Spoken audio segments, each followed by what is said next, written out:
గోదావరి జిల్లాలకు సంబంధించి పశ్చిమ తూర్పు గోదావరి జిల్లాలకు సంబంధించి ఎమ్మెల్సీ ఎన్నికలు జరుగుతున్నాయి. ఇప్పటివరకు 30కి పైగా నామినేషన్లు వేసిన పరిస్థితి నెలకొంది. ప్రస్తుతం గోదావరి జిల్లాలకు సంబంధించి ఎమ్మెల్సీ ఐలా వెంకటేశ్వరరావు ప్రస్తుతం ప్రచారం నిర్వహిస్తున్నారు. దేనికి మధ్య ఈ పోటీ జరుగుతుంది? ప్రజలైతే మాత్రం సోషల్ మీడియాలో అనేక రకంగా పోస్టులు పెడుతూ ఉన్న పరిస్థితి నెలకొంది. ప్రధానంగా డబ్బుకి సామాన్యుడికి మధ్య ఈ ఎలక్షన్లు జరుగుతున్నాయని కూడా ఒక ప్రచారం అయితే జోరుగా గోదావరి జిల్లాలో సాగుతుంది. కూటమికి సంబంధించి పేరాబత్తులు రాజశేఖరం పోటీ చేస్తున్నారు.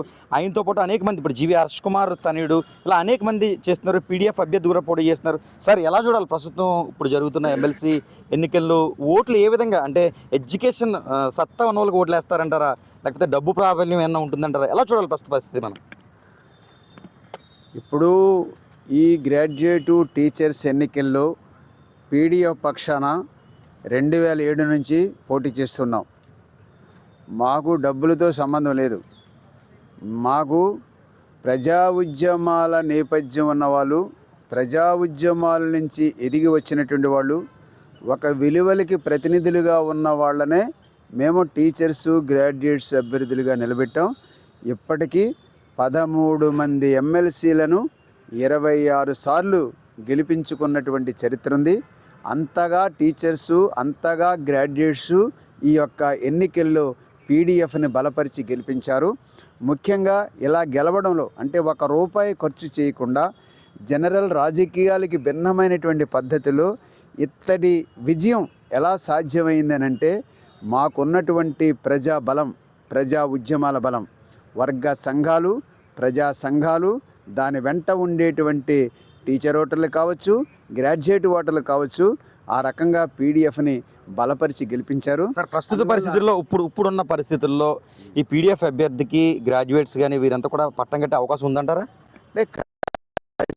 నెట్వర్క్ ఉంది, మా ప్రజా ఉద్యమాల నెట్వర్క్ ఉంది. మాకు అధికార పక్షమైనా కూటమి పక్షమైనా మమ్మల్ని చూసి భయపడుతుందంటే వీళ్ళేమీ సామాన్యులు కాదు, వీళ్ళతోటి పోటీపడి గెలవడం అనేటువంటిది అంత ఈజీ వ్యవహారం కాదు. డబ్బులు కొంతమంది ఇంతకుముందు కోట్లు ఖర్చు పెట్టేటువంటి వీళ్ళు కూడా ఈ రకంగా ఎన్నికల్లో పోటీ చేసి వ్యవహారం చేశారు. 1-2 సందర్భాలు ఏదైనా సక్సెస్ అయితే ఉండొచ్చు, అంతిమంగా మాత్రం పీడీఎఫ్ గెలిచిందని చెప్పదలిచింది. ఆ రకంగా కూటమి అభ్యర్థి ఉన్న వ్యక్తులుగా ఎవరున్నా పీడీఎఫ్కి ఉండేటువంటి బలం, దానికి ఉండేటువంటి విలువల అదే మమ్మల్ని గెలిపిస్తుందని చెప్పి ఈసారి ఎలక్షన్లో అధిక సంఖ్యలో నామినేషన్లు వేశారు. డబ్బు ప్రభావితం ఏదన్నా ముందుకు వెళ్తుందంటారా? అధిక సంఖ్యలో పోటీ చేసినప్పుడు కూడా 40 మంది లిస్ట్ ఉంది, ఇప్పుడు 35 మంది లిస్ట్ ఉంది. అర్థమైందా? అంటే పోటీలో ఎంతమంది ఎక్కువ మంది ఉన్నారనేది పెద్ద క్రైటీరియా కాదు. అందులో జనం ఆమోదించేది 2-3 ఉండొచ్చు. సరే, మిగతా వాళ్ళు డివిజన్ ఉండొచ్చు, వ్యవహారం ఉండొచ్చు. ఎంతమంది ఉన్నారు అనేటువంటి దాని గడుగు ప్రధానమైనటువంటి పోటీ ఎవరి మధ్య ఉంటుంది అనేది ఇప్పటికే స్పష్టమైపోయినటువంటి పరిస్థితి. చెప్పండి సార్, ఒక్క మాటలో చెప్పండి, పీడీఎఫ్కి ప్రధానంగా పోటీ ఎవరుందని మీరు భావిస్తున్నారు గోదావరి జిల్లాలో? అంటే పోటీ అంటే ఒక ప్రస్తుతం అధికారంలో ఉన్నటువంటి ఒక అధికార పక్షం ఉంది కాబట్టి దాని చుట్టూ కొన్ని రాజకీయాలు ఉన్నాయి కాబట్టి ఆ రకంగా కూటమి రాజకీయ పక్షాలు సహజంగా పోటీ ఉండొచ్చు. వాళ్ళకి మేము పోటీయా, వాళ్ళకి పోటీ అని అంటే ఆ రకమైనటువంటి బలాబలాలు మోహరింపుంది. వాళ్ళకి రాజకీయ బలం ఉంది, మాకు ప్రజా ఉద్యమాల నెట్వర్క్ బలం ఉంది. అది పరిస్థితి. సో పీడీఎఫ్ అభ్యర్థికి ఓటు వేస్తే ఎలా ముందుకు వెళ్ళబోతారు ఏంటి అసలు? అంటే పీటీఎఫ్ అభ్యర్థికి ఓటు వేయడం అని అంటే ప్రజా ఉద్యమాలకి బలం చేకూర్చడం, ఒక విలువల రాజకీయాలకి పట్టం కట్టడం, అది పరిస్థితి. జనరల్ రాజకీయాల్లో ఉండేటువంటి వాళ్ళు ఏం చేస్తున్నారు మనం ఈవేళ చట్టసభలో చూస్తూ ఉన్నాం కదా. అది అధికార పక్షంలో ఉన్నటువంటి వాళ్ళపైన ప్రతిపక్ష పక్షంలో ఉన్న వాళ్ళు రాజకీయాల్లోకి ఎందుకు వస్తున్నారు, వాళ్ళు చేసే ప్రజాసేవ ఏంటి, మేము చేసే ప్రజాసేవ చాలా స్పష్టమైన డివిజన్ ఉంది.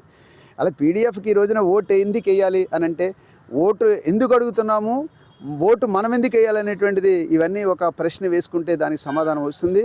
ఆ రకంగా పీడీఎఫ్ తన ప్రజాబలంతో, ప్రజా ఉద్యమాల బలంతో ఒక నిజమైనటువంటి పాలకపక్షంగా, నిజమైనటువంటి ఒక బాధిత పక్షంగా, వీళ్ళకి కాకపోతే ఇతరులకి ఏం ఓటేస్తాం అనేటువంటి పద్ధతిలో ఒక మాస్ మైండ్ సెట్ క్రియేట్ చేసే పద్ధతిలో మా ఎన్నికల ప్రచారం కూడా నడుస్తుంది.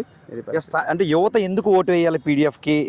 వేస్తే నిరుద్యోగం అనేది తగ్గే అవకాశం ఉందంటవా? ఈరోజు పీడిఎఫ్ ఎమ్మెల్సీలు ప్రజా సమస్యలు పరిష్కరించడంలో చాలా క్రియాశీలకంగా పాత్ర పోషిస్తూ ఉన్నారు. గతంలో పనిచేసిన మన సార్ ఎమ్మెల్సీ ఇళ్ళ వెంకటేశ్వరరావు గారు ప్రజా గళాన్ని తన శాసన మండలిలో వినిపించి ప్రజల యొక్క నిరుద్యోగ డిఎస్సి మీద కానీ నిరుద్యోగ సమస్యల మీద నిరంతరం పోరాడుతూ ఉన్నారు. కాబట్టి ఇట్లాంటి పీడిఎఫ్ ఎమ్మెల్సీని గెలిపించడం ద్వారా శాసన మండలిలో ప్రజల వాణి వినిపించుకోగలమని చెప్పి స్థానికులుగా అభిప్రాయపడతా ఉన్నాం.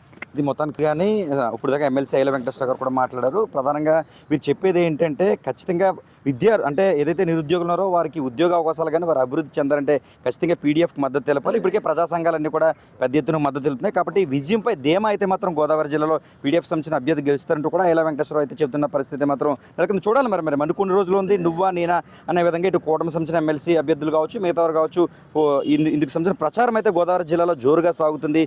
ఏదైతే ఈ గ్రాడ్యుయేట్స్ ఎవరికి పట్టం కడతారు అన్నదే మరికొన్ని రోజుల్లో తెలియాల్సి ఉంది. ప్రస్తుతం గోదావరి జిల్లాలో ప్రచార హోరు సాగుతుంది. యూసైటీఎన్ సూర్యప్రకాష్ ఉమ్మడి తూర్పు గోదావరి జిల్లా ప్రతినిధి.